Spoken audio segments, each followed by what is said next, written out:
To के subject commerce में एक इनकम टैक्स चैप्टर है जिसमें बहुत सारे क्वेश्चंस पूछे गए हैं। बहुत ही मतलब हल्का हल्का क्वेश्चन पूछे जाते हैं, बहुत ही हार्ड क्वेश्चंस नहीं पूछे जाते हैं। तो आप इस एग्रीकल्चर इनकम का सेक्शन पूछा गया, कंप्यूटेशन ऑफ इनकम टैक्स पूछा गया कि आप किसी के टैक्स की लायबिलिटी बताइए, उसका कुछ कुछ कंटेंट्स दे दिया गया था। उसके बाद में तो पेनल्टी और इंटरेस्ट के कौन कौन से सेक्शंस उससे पूछे गए क्वेश्चंस।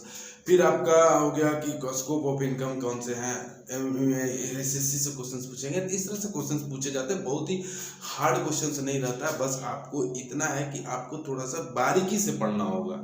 किसी का बहुत न्यूमेरिकल बनाने की आवश्यकता नहीं है कि आप हाउस प्रॉपर्टी से बहुत सारा क्वेश्चंस पूछा गया, तो किसी तरह का मतलब ऐसा नहीं कि हाउस प्रॉपर्टी उठाएंगे तो आपको पता चलेगा उसी में 2 महीना लग गए हैं, तो वैसा नहीं पढ़ना। बस ओवरव्यू थोड़ा थोड़ा थोड़ा थोड़ा सबको पढ़ना है। और आप जो पढ़ेंगे उसको अपने माइंड में कंटेंट्स को जरूर रखेंगे, तभी आप पेपर को सॉल्व कर पाएंगे।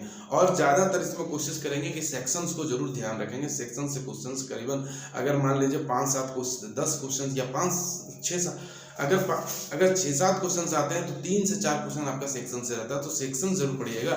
80C से 80U को भी बहुत अच्छा से ध्यान देख लीजिएगा कि उससे भी क्वेश्चंस आए हुए हैं। तो इनकम टैक्स में जो भी सेक्शन आप पढ़ते हैं तो उसको ध्यान में रखिएगा, तभी आप उसको अच्छा से कर पाइएगा। और कोई भी क्वेश्चन को मतलब बारीकी से मतलब देखिएगा तो आपको समझ में आएगा कि इसमें ज़्यादा कुछ टफ नहीं है, आसान है। तो आप जब क्वेश्चंस पढ़ें तो पूरा कंसंट्रेट होकर पढ़िएगा, तो आपको समझ में आ जाएगी। इनकम टैक्स कोई भी बहुत ज़्यादा हार्ड नहीं है। वीडियो अच्छा लगा तो लाइक और सब्सक्राइब कीजिए। धन्यवाद।